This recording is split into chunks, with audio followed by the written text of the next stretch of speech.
I know this was a really big deal for you to kind of step in. We talked a little bit about how it was originally a sausage fest going on, and then you stepped up and said, hey, like, throwing my name in the hat. Obviously, you wanted the full division. I think that's what a lot of people wanted, but then it became into the time constraints of Thomas and Mack Center. So about the super fight, like, how did that come about? I was like, put me on. And then the most obvious choice was Mackenzie, because she was also doing ADCC. She's a former champion, and also she's Mackenzie Dern, and she's going to bring the eyes. Serena, I bring some eyes, but she's obviously the biggest draw of it. And it's just a match that we never were in the same division, because she was like ahead of me. You know, she was the girl I would watch coming through. And then she was making a comeback to jiu-jitsu, and I was like, if anyone's going to fight her, I want it to be me, obviously. So I'm going to put myself in the hat, and I was like, if we can get her, like, that would be the best. And obviously there's tons of amazing girls who could have been on the show as well. But for me, that was the most obvious choice right now, because she also expressed that she wanted to fight me, I think it was last year on ADCC or something like that. So she'd expressed interest. I was like, oh, she knows who I am. So maybe we could make that happen. That'd be really cool. So yeah, that's kind of how it went about. I know for you, a big thing is you don't want to fangirl too much. I fangirl over Ffion and Mackenzie, you know, unashamedly, but like with you, because you are starting to become, well, you are the top competitor, you try not to look up to the different people that you're competing against. So how has that been, kind of doing that later on in your career, like looking at everyone as someone you can beat? I feel like it was one of the biggest struggles, and I had so much regret with a lot of my matches, like as I was coming through as like brown and black belt as well, because sometimes I had matches with top level girls as a brown belt with like certain events, and I would fight them, and I was like, I didn't even put my hat in the ring. I didn't fight like I felt like I could win, and I had so many regrets about matches that it doesn't mean I would have won those matches, but I could have at least given my best showing. And I had so much regret regarding those matches that I was like, I'm not going to do that anymore. I'm going to respect my opponent, but respect them regardless of their accolades, because there's also girls who come through who just completely shock you, and they may not necessarily have the accolades, but everyone gets the exact equal measure of respect. And I also look up to those girls. I look up to Mackenzie and the girls who've come before me, who sort of paved the way. They've been trailblazers in their own right, but at the same time, it's like I can't be there like, oh my god, Mackenzie, can we get a photo? We can have a photo after. I'll definitely ask for one afterwards.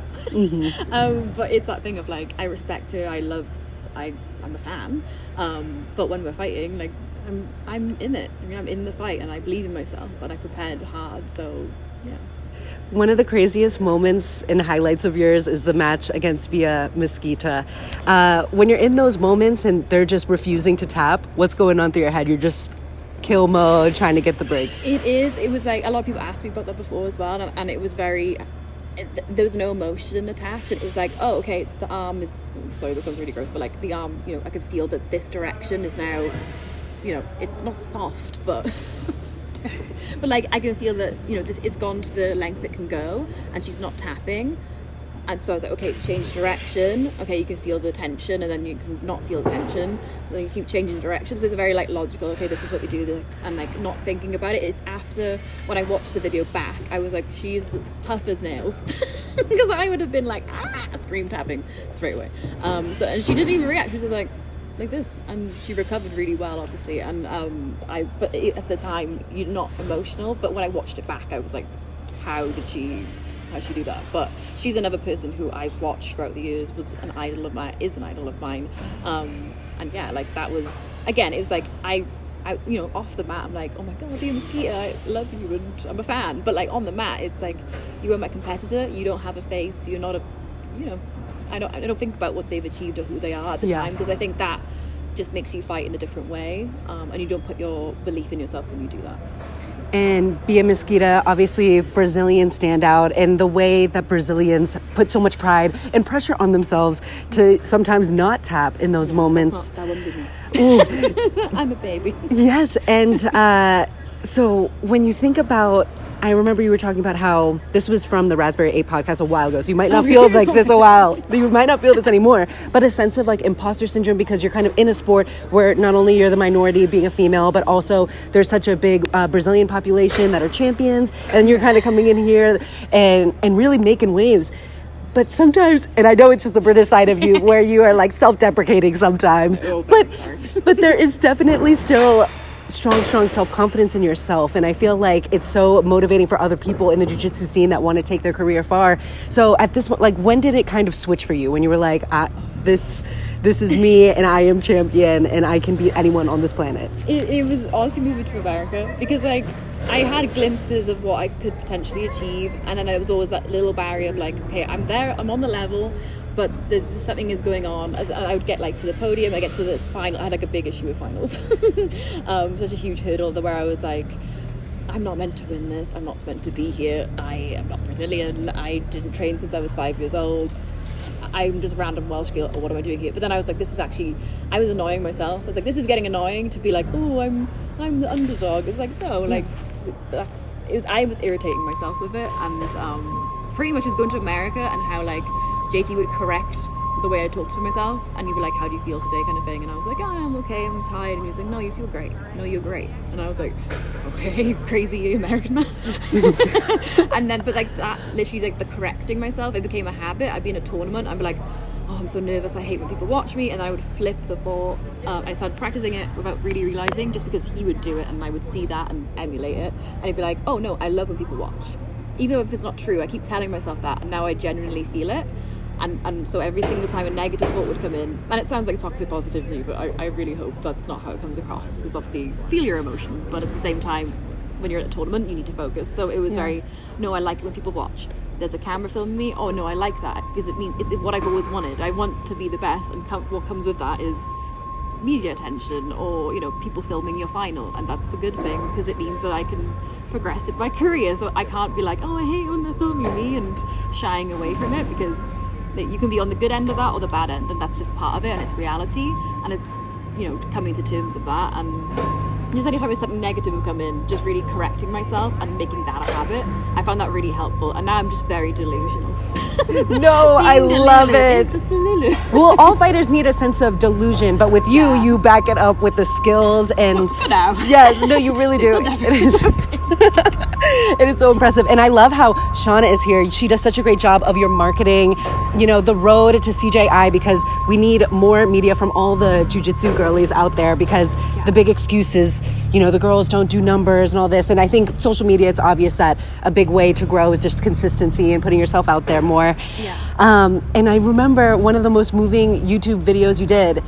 I don't even think you meant it to be moving, but it was moving for me because I was kind of going through my first gym breakup, and you kind of mentioned it, and it made you emotional for a second, and then but then you moved on from it. So I can tell that you're in a place now where you're like so happy with life, and I know you're kind of moving to London soon, so you're in like this transition period again. So how do you handle that, from the extreme of like losing, what was once a jiu-jitsu family, and then adapting to a new jiu-jitsu culture and finding the right gym and all that jazz of being a woman in jiu-jitsu? Okay, first of all, I love this interview because you're just so well prepared. It's so nice, it's so refreshing, and but yeah, I appreciate that a lot, because I feel like it's such a, I think it brought up those old emotions. I think a lot now, me moving, but it was such a different experience, because this was like I'm coming back and I'm not leaving the team. It's just I'm moving to another country because I want to open my own gym eventually and be an instructor. And obviously still compete, but it's just a different period of my life. I want to be near my family, and I think it was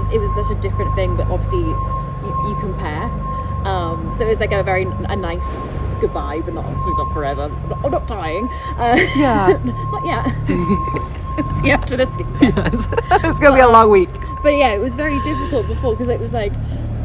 It was hard before originally when I left. It was, I kind of got forced. I felt like I was forced into that transition, whereas this time it was a very, a calculated decision where I was like weighing up the pros and cons. Like, I really love being in the US. I love New York. I love Essential and the gym and everyone there. But all my closest friends are back home. All my my family are all back home, and I want to be closer to them. And also where I want to, have a gym one day would be the UK, just because it's more familiar to me, and also I just like the thought of helping grow it. Obviously there's lots of high level people there, but just the thought of helping grow it would be really cool, and bring like more athletes through, like especially female athletes. And I think last time it was more of like a okay, not it's essentially my choice, but it was still like I feel like I've been nudged out, so I kind of have to go, and that was quite daunting and scary, and almost like not sudden but hard to deal with and like transition through. But I feel like this time is completely different. I was also juggling like other things at the same time, so I think it feels very different. It's so nice to compare that growth in that time where I'm like, oh, like I can reflect and be like, that was a great period of my life and I had such a great time there, and I'm still friends with lots of people from there. Like, it's not like, you know, but yeah, I feel like it's nice that I'm like, I can look back and be like, that was such a great period of my life. I had no regrets. It was fantastic, and now I'm moving into another phase, so it's exciting. Yeah, it's so interesting to meet you at this time because I feel like there's so much different things going on for you. And when I was talking to Mackenzie too, I just know that she had been through a lot too with her personal life, and then now she's so focused on fighting, and no matter what, she always has her daughter there with her. So it's just so interesting to see you guys at two different parts of life, but still like dealing with adversity and then going out on the biggest stage and entertaining fans with your guys' skill. So it's such a freaking beautiful thing and an honor, and amazing that the women of jiu-jitsu are literally looking forward to your guys' fight. Like, that's why they're watching. It's the brackets are obviously amazing, but I really don't think this event would have been fully complete without you guys. So you go, Craig. You go, Craig. So let's talk about that matchup specifically, because Mackenzie Dern, she is going to be a tough task for sure. Yeah. But a lot of people too are kind of like, does Mackenzie even have a chance? And I know maybe a lot of MMA fans are like, oh, well, Mackenzie, who if they're a jiu-jitsu casual, they might be like, oh, Mackenzie's the best at jiu-jitsu. So there's a lot of conflicting opinions.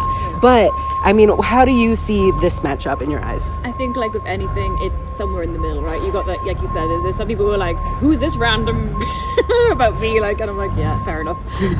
Because they don't follow jiu-jitsu, they follow MMA, and they see her level of jiu-jitsu in MMA. And then there's the people now who maybe newer to jiu-jitsu who were in the time when she was around, which is crazy to think. But yeah, so it's that thing of like somewhere in the middle. She's gonna come in prepared. She's gonna come in like I think a lot of people are like, yeah, but she's been doing MMA, which is a completely different sport. Yes, but jiu-jitsu is an aspect and a large aspect of that, and it's not like she's stopped training. She's very fit. She literally had an MMA fight 2 weeks ago. I don't know how. That's a level of badassery that I'm not at, obviously. But you are. You've had MMA fights too. I have. I mean, the 2-week turnaround is crazy, but still, yeah, you've still done it. I'm not to the same level. It was more like two drunk people. She always says that, and I'm like, no, it wasn't. No, it wasn't. I went back and watched. No, but I'm excited because you were considering maybe going back to MMA eventually. Yeah, for enough money. Yes. No, I wouldn't do it for any aspirations to win a championship. I would just want to check. That's a good reason to do it, though. Is it? Yes. I get knocked out for enough money. So that would be my motivation. No, honestly, anything that I would go into, I want to give 100%, obviously. But yeah, I do think that it'll be somewhere in the middle. It'll be... She's going to come in prepared. She's been training, obviously, for her fight, but also, you know, with everyone in ADCC camp as well. So she's going to come in prepared. She's going to come in sharp and fit as well, especially after the MMA camp, which is considerably more fitness than jiu-jitsu.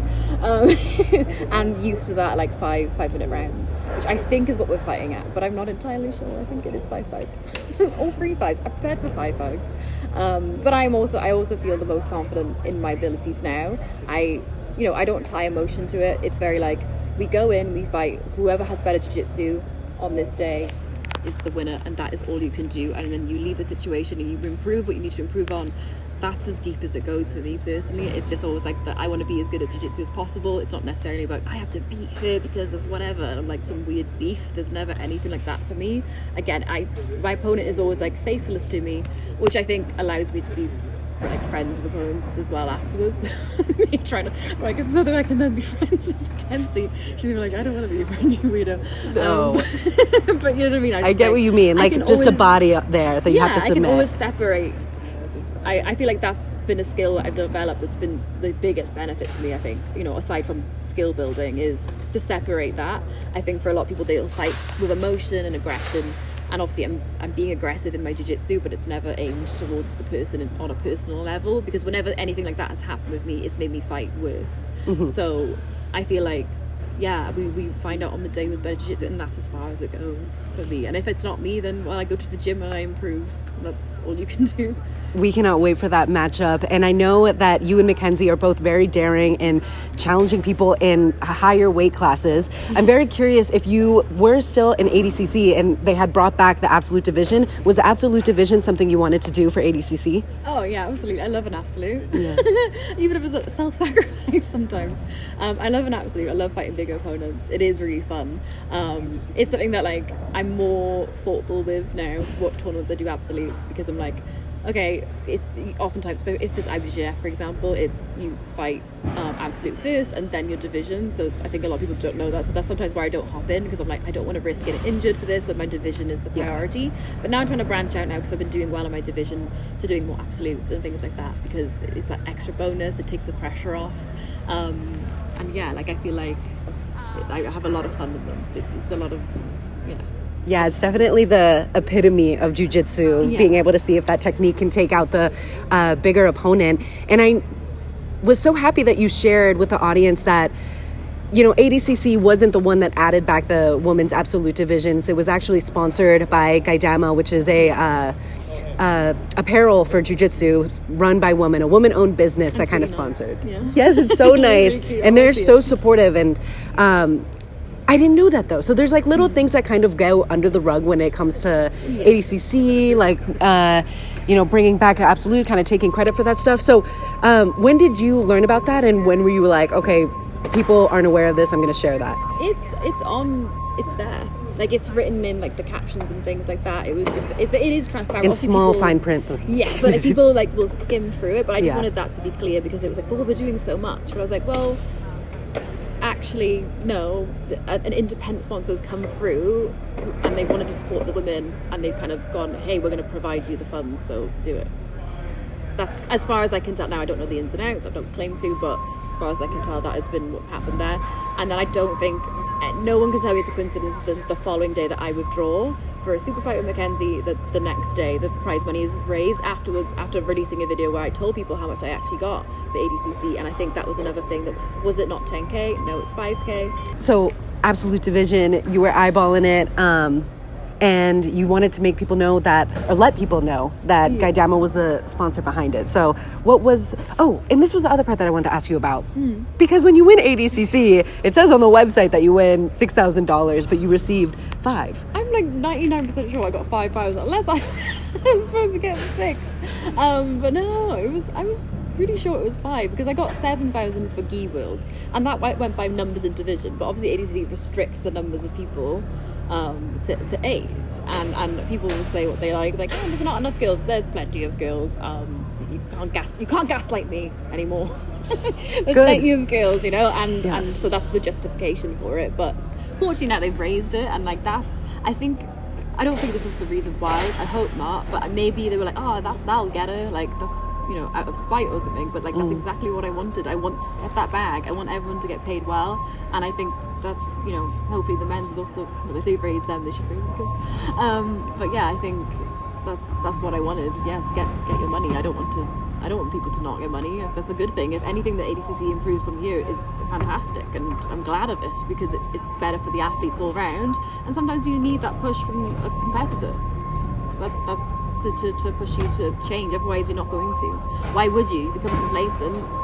Why would you change if you don't have anyone pushing you to? No, you definitely put the pressure on them. I know people have their own separate rooms now. People are getting show money. Little things. I couldn't imagine preparing for the biggest tournament of my life and having to share a room with someone. That just gives me anxiety. That was weird. Yeah. But like, you could pay to have your own room, but I was like, I'm not paying $700 for this. Like, I can't. And then we just opened it. The girl I shared with was really nice. But it was like, I'm sure she wanted her own space and I wanted my own space, regardless, right? Yeah. No, I think you speaking up was a big push that kind of put the pressure on Mo a little bit, and everyone from ADCC. It's not just Mo. No. But I definitely think that when you're on the live chats and speaking with a certain attitude towards certain things, it can kind of get people to feel a certain type of way towards the promotion in general. And I feel like that's what happened, and that's why the ADCC CJI rivalry right now is so big, And it's fun. It's fun. I love a bit of drama. A little drama. And I'm stepping out of it a little bit. Because I think it really is bringing in like a lot of people who aren't even huge jiu-jitsu fans. Like they're like, what is going on with this? So yeah, and we're only a few days away from this competition now. What does the rest of the week like look for you?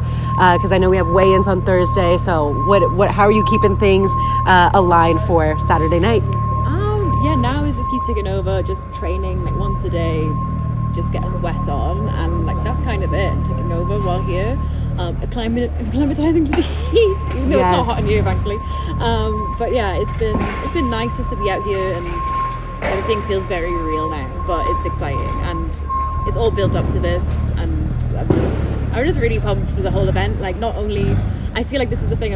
Last time, like 2 years ago, there's ADCC. I don't know, it's 2 events now, but it's like part of me is like, I wish I could have just sat and watched this. Obviously, it was amazing to be part of it, but I was like, I would also love to like come to another weekend where it was all happening and I can kind of watch. And it's kind of happening like that now, where I can watch the men's events, like the under 80 and over 80 unfold, and then it's just my super fight. And then also there's ADCC finals on the Sunday. So I feel like overall, I'm just gonna have a great time. Yes, and then you're going to be off to London to continue the moving process. To Hawaii. Oh, you're going to Hawaii first. Good for you. Yeah, I've sent my shit back to the UK, to my parents. And that's for me to... I define a place to live. I live with my parents. I technically am homeless. No, that's perfect. That's perfect, though. I'm a homeless jiu-jitsu compared, so help me. I totally want to know what your parents' personalities is like, because your personality is so funny, so I'm sure that... She's coming. She's coming. Yeah, you can meet her. Yes. I don't know if she's like a talker or anything, because I'll be doing some of the in-venue hosting. Yeah. So if she wanted to be on camera and wanted to say something. Oh, God. I won't tell her. Yes. She would love it. She's like, I am a star. Yeah. No, she's amazing. And and both your parents are do judo? Or no, they did. Yeah. My dad's like rugby. He was like a rugby coach and he used to play as well. My mother did judo, was very into it. She's still, I think to this day, so like, why are you in the Olympics? Why don't you go do that? And I'm like... Because I'm competing in the highest paying grappling tournament, you know? What was the reaction? I'm like, well, no, it couldn't have, but also she's also deluded about that, so... Yeah, it's kind of convenient timing, though. This is like the Jiu-Jitsu Olympics, kind of near Olympics time. So, you know, she kind of... She's a Jiu-Jitsu fan, and she trains now, but she was a fan before she trained. So, she loves... Oh my gosh. So that's weird, but yeah, not weird because he's great, but she loves him in a special way. He has a girlfriend, so... Oh my gosh. To my mother. I'm so excited that your mom is going to be able to witness you in the biggest super fight. Do you ever like talk to your parents about how serious these type of opportunities are, or do you kind of just like keep it to yourself and they kind of see on social media and stuff? They get it, which I'm really grateful for. They get it like very like a lot, and they're very understanding. They're like, they give me like, my mother gives me like a motivational speech before, like she'll send me like a message with like, she'll have to send me a few quotes, a few memes as well. So they're brilliant in this, and they give me the best advice. So I'm very very lucky that they're very supportive. They were always like, when I was training jiu-jitsu full time, they were like, as long as you are funding yourself and like you can pay your rent and you can feed yourself, then we're happy. And if you ever need to come home, if you can. And I'm very lucky that I always had the option, if I failed, that I could come home to my parents and I could live there. And they were like, you need to sort your shit out, but you can come back. We will give you flack for it. But yeah, so they were like, figure out what you want to do, pursue it. And now I'm, able to sustain myself off of it, which is very nice, especially with events like this, because they sustain myself some more. But yeah, now they're just like delighted. They're very supportive, and I'm really lucky that they've always been understanding, if a bit confused, but understanding with us. I love that. My parents are the same way, so it's always nice to have the support of your parents, who I know got you into judo, but then you also did it more because you were, not I guess because of this, but you were a security guard. So do you have any crazy stories of when you worked security as a 5'2" small human? Well, most people, to be honest, most situations would diffuse because like they'd be kicking off and then a big guy, one of the other workers, would come over and they'd be like, and then they would like, they puff their chest up at each other, and then I would go over and I'm like, oh guys, could you like please not do that? And they'd be like, oh sorry love, and they would just like, oh sorry hun, and all this, like it would kind of diffuse a lot of situations, or like people would be fighting and then I would try and like separate and they'd be like, it's a girl, stop, and it would diffuse the fight. So a lot of times stuff like that didn't happen. I was bitten by a gypsy once. Bitten by a gypsy? I was. How did you know she was a gypsy? Like the one Craig's was with to make the spell against Gabby. Sorry, okay, right. That's actually not the term I should use. Travelers, I believe is the right terminology. I identify as a gypsy too, but I will not bite you. But luckily, she bit me. I think because someone knew her and like her crew.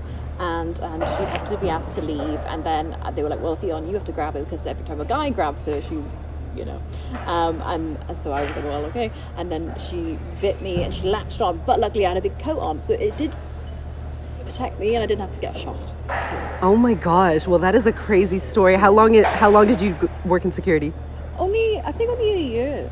Before that I did like bartending. I worked as a receptionist, or like jobs to sort of that I could work around jiu-jitsu. Yeah. And at the time there was like, I was only training once a day. There was like 2 sessions a day, but it was like really quiet, or like I would try and get to the busier one or whatever. Like it was, I was trying to as close to full-time as was possible with the amount of jiu-jitsu was in the area, but then I would try and just get jobs that would fund that, until eventually I moved to Ireland, and that's where I kind of could actually train properly full-time and sustain myself in seminars and teaching. Wow. Because if you really want to train full-time in jiu-jitsu, there's so much time that also goes into just the recovery and all that. Like, I can't imagine. I did that. Yeah. I used to work until 6 a.m. and then train at 11. And I don't know how. How did I not sleep? Like, I did sleep for like 2 hours and then go up to train.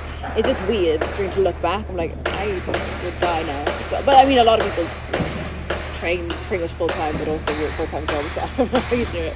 Well, all that hard work has paid off, because now you are the most recognizable face in women's jiu-jitsu. People really look up to you. You're like, oh gosh. And my final question is that CJI is being put on by a nonprofit organization, Fair Fight Foundation, and they had the superfight members pick a charity. So I want to get your opinion on your take on why you chose yours.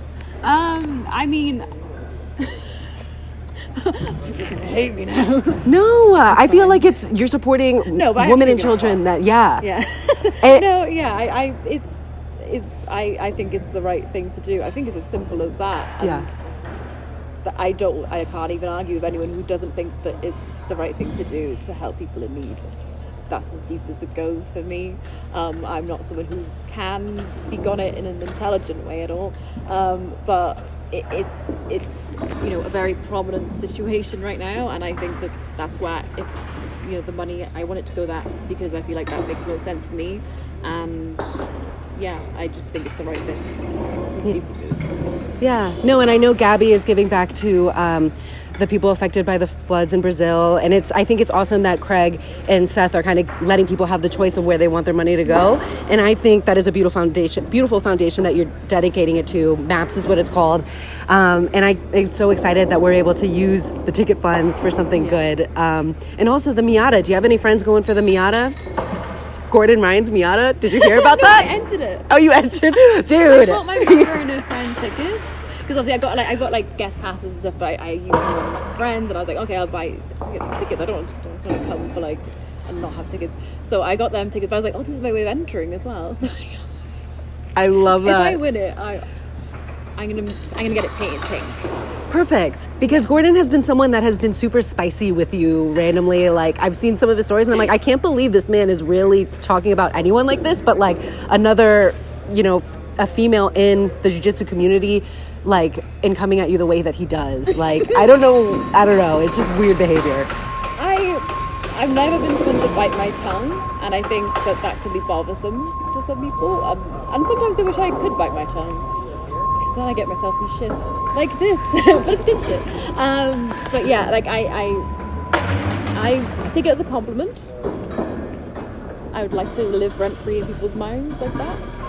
It's interesting. Yeah, he is definitely an interesting character, someone we will not be seeing at CJI, but we will be seeing a lot of really high energy, good vibe people in the crowd, so I'm excited that they're all going to be there to watch you. Saturday night is Superfight, so if you don't have your tickets yet, make sure to catch it, and then Friday, everything starts off at 3 p.m. We're starting off with the over 80, so everything's coming for free on YouTube. And if you had anyone that you wanted to give a shout out, I know you're sponsored by Progress, but anyone that you're working with. Progress, they're going to be there. So the Progress are the best sponsors. And what else? Shauna!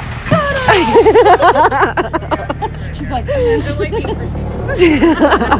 Make sure you guys check out Fion's YouTube channel because she's been posting all the behind the scenes stuff. I'm Alex Wendling, that's Ffion, and she will be competing this Saturday. Thank you so much.